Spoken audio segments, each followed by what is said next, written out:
Good morning. Today we are going to see the second offense against property, and that is extortion. Extortion is defined in section 308. Okay, and 7 subsections are there in section 308. Okay, now what is extortion? Subsection 1 states that whoever intentionally puts any person in fear of any injury to that person or to any other, and thereby dishonestly induces the person so put in fear to deliver any property or valuable security or anything signed or sealed which can be converted into valuable security commits extortion. Okay, now we will analyze the definition. Whoever intentionally means the intention is required. Whoever intentionally puts any person in fear of any injury to that person or some other person and induces that person dishonestly so put into fear to deliver any property or any valuable security or anything which has been signed, means a document, anything which has been signed or sealed which may be converted into valuable security, that person commits extortion. So here putting into fear of to that person is essential, and by putting into fear in that person or some other person, he is inducing the person to deliver up the property. What was there in theft? In theft it was taking away the property. Here delivery of property is there. Theft can be committed against movable property only. Here they have not mentioned about movable property. They have mentioned to deliver any property or any valuable security or anything which is signed and sealed which can be converted into valuable security commits extortion. Okay, means here the essentials are in whoever intentionally putting the person into fear of injury to that person or any other person, induces the person to deliver up the property or any valuable security or anything signed or sealed which can be converted into valuable security. That is called as extortion. Okay, here we will make a difference between theft and extortion. Theft can be committed against only movable property, while extortion can be committed against either movable, either immovable property also, because they have not used the word movable here, they have used the word property, and they have clearly hereafter mentioned that it can be a valuable security also or any document also. So theft can be committed against movable property only, while extortion can be committed against movable as well as immovable. Okay, in theft what is there? Taking away property is there, taking away without the consent of the person, that is required in theft, while in extortion it is delivery of property, means giving of property is there, means here consent is there, means in extortion consent is there, but that consent is obtained in an improper manner, inducing that person into inducing the person to give the property because it's put into fear. So consent is there, improperly obtained, but in theft there is no consent. In theft there is no element of force, because sometimes the theft can be committed when the person is not there in the house. So no element of force is there in theft. While in extortion, property is obtained by putting a person in fear of injury to that person or other, means fear of injury is there. In theft, there is no delivery of property, there is taking away of property. While in extortion, there is delivery of property. We will revise again. Theft can be committed against movable property only, while extortion can be committed against movable as well as immovable. There is no consent in theft, while in extortion there is consent which is improperly obtained.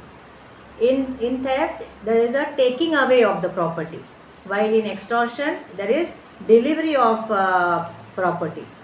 Next is, in theft there is no consent, no element of force, but in extortion there is fear of injury. Got it? These are the main differences between theft and extortion. Okay, now we have seen subsection 1 of section 308 which defines extortion. Thereafter 6 more subsections are there.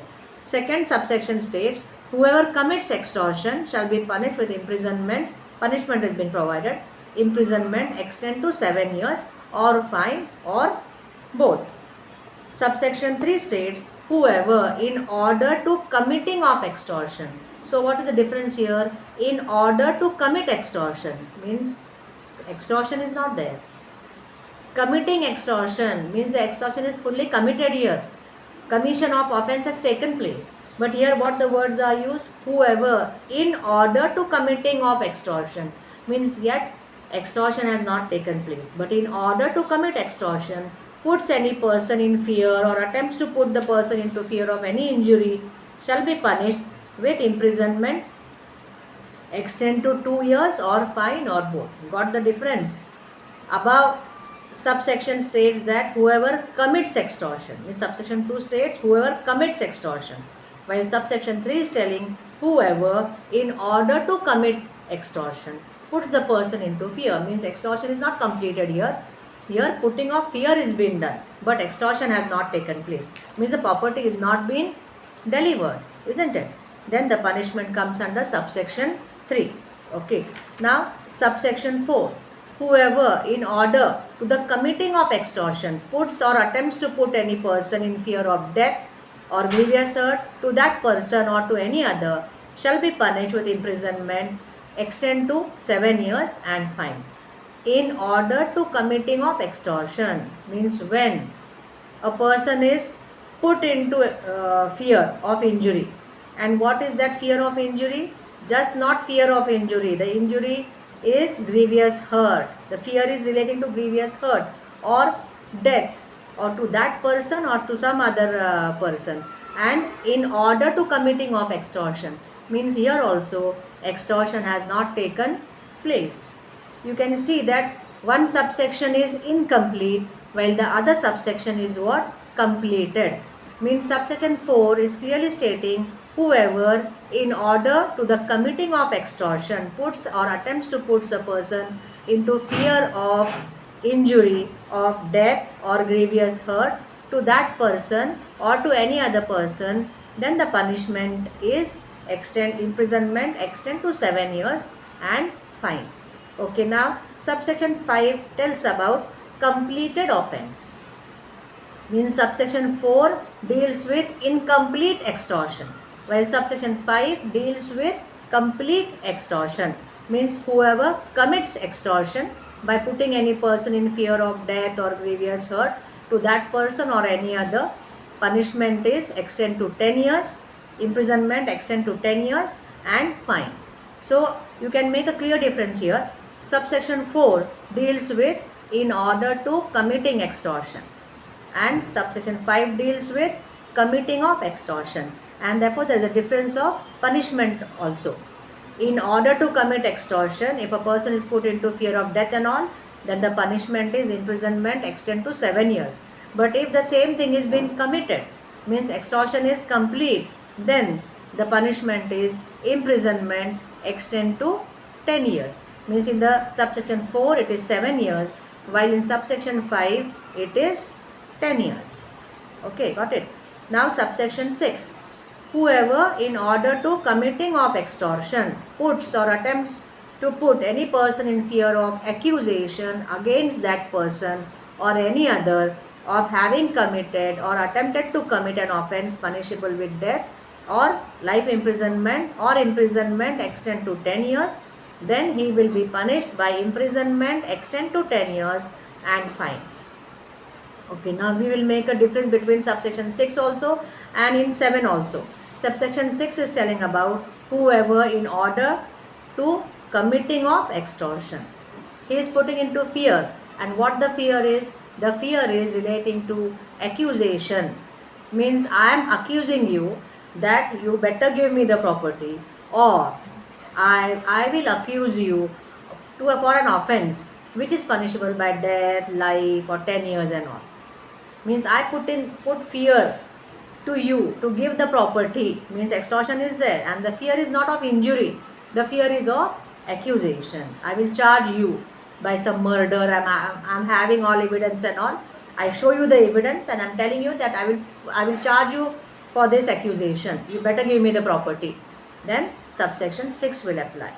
In order to committing extortion, but means here extortion is not committed.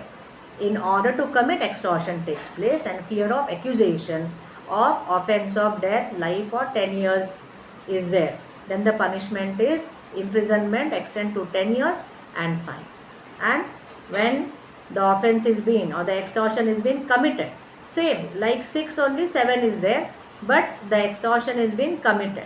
Whoever commits extortion by putting any person in fear of an accusation against that person or any other of having committed or attempted to commit an offense punishable with death, life imprisonment and extend to 10 years, or having attempted to induce any other person to commit such offense shall be punished with imprisonment for a term 10 years, extend to 10 years and fine. Okay, now these are 7 subsections of section 308. We'll see the section. 308 subsection 1 defines extortion. Subsection 2 provides for punishment for extortion. And from subsection 3, what they do, they are dividing like extortion is committed or in order to commit extortion, and different aspects have been dealt. Like subsection 3 deals with in order to commit extortion, and 4 deals with in order to commit extortion putting the person into fear of death and all, grievous hurt and all. 5, the extortion has been committed. 6 deals with accusation of death, life imprisonment and all, but in order to commit extortion. And in 7, the extortion has been committed. Like that, 7 subsections are there in section 308. And we have also seen the difference between theft and extortion. Theft is different, extortion is different. Both are offenses against property only, but theft deals only with movable property, while extortion deals with movable as well as immovable. Okay, bye bye. See you in the next video.